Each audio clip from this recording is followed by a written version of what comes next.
So guys, क्या आपने कभी भी नर्क देखा है? ऑफ कोर्स किसी ने भी नहीं देखा, क्योंकि नर्क को सिर्फ और सिर्फ इमेजिन ही किया जा सकता है। बट एक ऐसी लाइफ जो कि नर्क से भी बदतर हो, उसको इमेजिन भी नहीं किया जा सकता।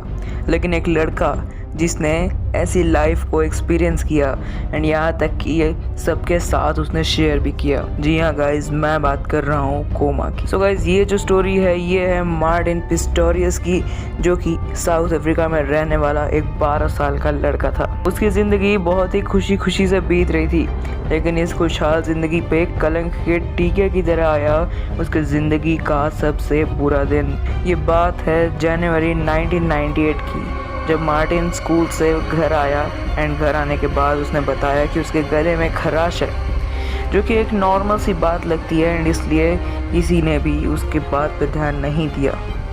लेकिन कोई भी ये नहीं जानता था कि इसके आगे क्या होने वाला है। दिन ब दिन मार्टिन की हालत बिगड़ती गई। कुछ ही दिन बाद मार्टिन ने अपना फिजिकल कंट्रोल भी खो दिया, यानी कि शारीरिक कंट्रोल खो दिया, और कुछ ही दिन बाद उसने अपना मेंटल कंट्रोल भी खो दिया। इससे पहले कि कोई कुछ समझ पाता कि क्या हो रहा है, मार्टिन कोमा में जा चुका था, बस एक जिंदा लाश बनकर। ऐसा कोमा जिसमें से 58% लोग कभी भी जिंदा नहीं आए, और 4 दिन कोमा में रहने के बाद ये जो आंकड़ा है ये घटकर 7% हो जाता है। और 2 हफ्ते तक अगर कोई कोमा में रहे तो उसके दोबारा वापस से ठीक होने के चांसेस सिर्फ और सिर्फ 2% रह जाते हैं। लेकिन मार्टिन इन आंकड़ों को चुनौती देते हुए गहरे कोमा में जाता रहा। सब ये मान चुके थे कि अब बस सब कुछ खत्म हो चुका है, अब मार्टिन कभी भी वापस नहीं आएगा। कई बार मार्टिन की माँ उसके सामने बैठ के रोते हुए कहती थी कि ऐसी ज़िंदगी से तो अच्छा है कि मार्टिन रहे ही ना। लेकिन एक ऐसा भी दिन आया जब मार्टिन ने हर किसी के होश उड़ा दिए। मार्टिन कोमा से बाहर आ चुका था, और बाहर आने के बाद उसने जो कहा उसने सबके होश उड़ा दिए।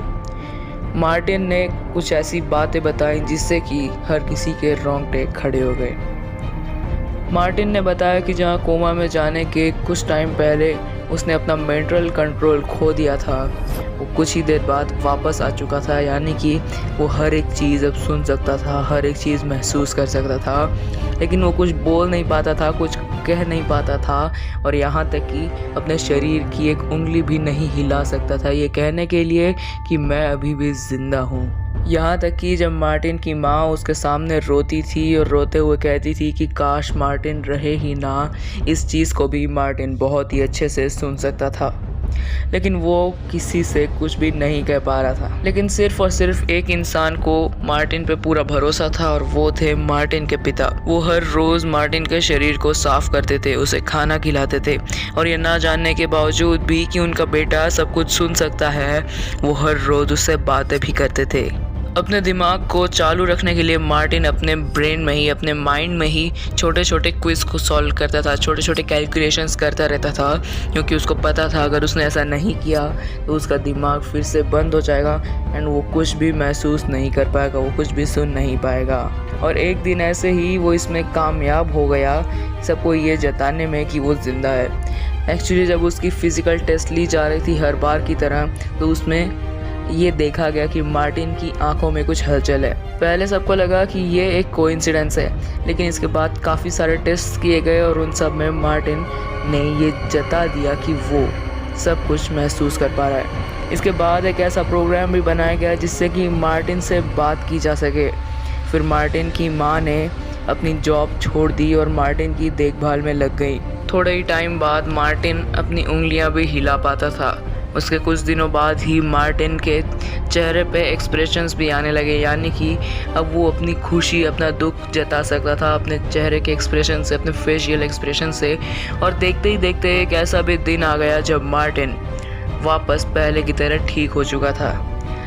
2011 ने मार्टिन ने द गोस्ट बॉय नाम की एक बुक भी लिखी, जिसमें कि उसने अपने ये सारे एक्सपीरियंस शेयर किए हैं, और उसने ये भी कहा है कि ऐसा एक्सपीरियंस किसी को भी ना मिले। अगर आप चाहो तो ये बुक पढ़ भी सकते हो। एंड आज मार्टिन हर किसी के लिए एक इंस्पिरेशन है। सो गाइस, मार्टिन ने तो ये प्रूव कर दिया कि चाहे उसके लाइफ में कितने भी प्रॉब्लम्स आए वो कभी भी नहीं रुकने वाला है। लेकिन गाइस, अब बारी है आपकी। तो अगर आप लोग को ये वीडियो अच्छी लगी हो तो जितना हो सके इस वीडियो को उतना ज़्यादा शेयर करना, ताकि हर किसी को मार्टिन के बारे में पता चल सके। एंड अगर वीडियो अच्छी लगी हो तो लाइक भी करना एंड साथ ही साथ चैनल को सब्सक्राइब करके बेल नोटिफिकेशन ऑन कर देना, जिससे हमारे चैनल पे जो भी वीडियोस आए उनकी नोटिफिकेशंस आपको सबसे पहले मिल सकें। तो आज की इस वाली वीडियो में इतना ही। मिलते हैं सीधा अगली वीडियो में। Good bye.